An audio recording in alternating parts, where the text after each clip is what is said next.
वर्षा गायकवाड यांचं आंदोलन जे आहे ते सुरू झालेलं आहे। वर्षा गायकवाड आणि यांच्यासोबतच काँग्रेसच्या नेत्यांना स्थानबद्ध करण्यात आलेला आहे। पोलिसांचा मोठा बंदोबस्त आहे। पंतप्रधान नरेंद्र मोदी हे मुंबई दौऱ्यावर आलेले आहेत। महाराष्ट्राच्या दौऱ्यावर आज ते आहेत। मात्र त्यांच्या दौऱ्याचा निषेध जो आहे तो काँग्रेसच्या नेत्यांकडून केला जातोय। वर्षा गायकवाड यांच्यासोबत त्यांच्या भगिनी सुद्धा आहेत आणि काँग्रेसचे नेते सुद्धा आपण या ठिकाणी पाहताय।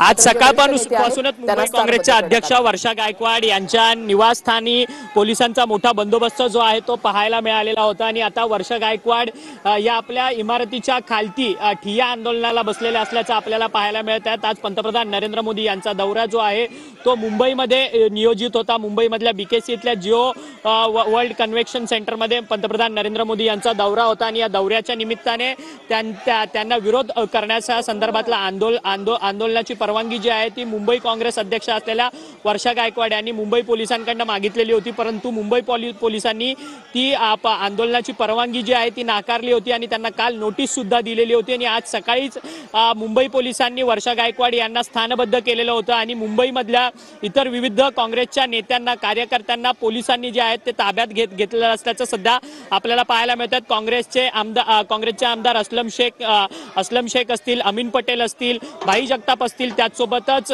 नसीम खान असतील, या सर्वच नेते मंडळींना जे आहे ते मुंबई पोलिसांकडून सध्या ताब्यात घेतलेलं असल्याचं आपल्याला पाहायला मिळत आहे। आणि दुसरीकडे मात्र वर्षा गायकवाड, मुंबई काँग्रेसचे प्रवक्ते असलेले सचिन सावंत, गणेश कुमार यादव हे सर्वच नेते मंडळी जे आहेत ते सध्या वर्षा गायकवाड यांच्या टिळकनगर येथील निवासस्थानाच्या इमारतीच्या निवासस्थानाखाली ठिय्या आंदोलन करताना सध्या पाहायला मिळत आहेत। थोड्याच वेळात पंतप्रधान नरेंद्र मोदी जे आहेत ते बीकेसी मध्ये उपस्थित होतील, बीकेसी इथल्या त्यांच्या नियोजित कार्यक्रमासाठी उपस्थित होतील आणि त्याच अगोदर संपूर्ण त्यांना घरामध्ये स्थानबद्ध केल्यानंतर त्यांनी आंदोलनाची भूमिका जी आहे ती त्यांच्या इमारतीच्या खाली आंदोलन करताना आपल्याला पाहायला मिळते।